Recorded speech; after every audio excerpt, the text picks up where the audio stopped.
Nagpapagawa ka ba ng bahay, dapat alam mo to. So kung nasa stage ka na ng pagwa-waterproofing, alam nyo ba na dalawang klase siya?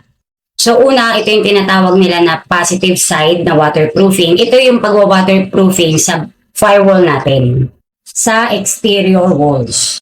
Second, yung negative side na pagwa-waterproofing. Ito yung sa loob ng bahay, yung hindi mo ma-access yung exterior walls. So dapat sa loob ng pader ka mag-waterproofing. At alam niyo ba na hindi tama na gumamit kayo ng mga leading brand? So most common sa mga leading brand na mabibili natin sa mga hardware store, yung hinahaluan pa ng semento, yung magtitimpla ka pa. Dapat ang hahanapin nyo na waterproofing, yung dedicated talaga siya sa pagwa-waterproofing. So meaning, ang trabaho niya talaga, yung i-waterproof talaga yung pader mo.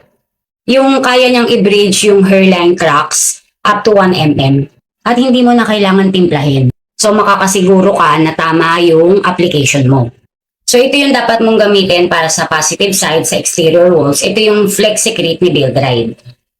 At para naman sa negative side o sa interior wall mo naman, ito yung Flexor. So medyo matrabaho kapag mag-waterproof ka sa negative side. Ito yung pag-waterproof mo sa loob ng bahay mo. Dahil kailangan mo munang alisin lahat. Dapat hindi siya dusty, hindi siya greasy, at hindi siya basa. Totally aalisin mo yung, i-bare mo talaga yung pader. Aalisin mo yung existing na pintura. So kapag na-meet mo na yung ganong preparation at condition ng wall, pwede ka nang mag-waterproof. So sa pag-a-apply ng waterproofing, importante na alam mo to. Dapat yung first coating mo, pa-vertical yung bahid mo. And then sa second coating, dapat pa-horizontal naman siya. Para siguradong walang kawala na matatakpan niya talaga at mapapahiran talaga yung buong wall. At ang maganda sa kanya, hindi ka magkakamali sa pagtimpla dahil two-component na siya. Imimix mo na lang and then ready to use na. Merong part A, ito yung powder, at yung part B, yun naman yung liquid.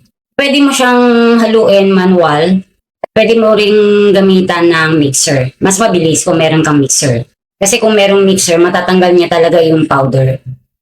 At kapag tapos ka ng mag-waterproof, dapat patuyuin mo muna siya sa loob ng 24 to 48 hours bago mo siya applyan ng skin coat.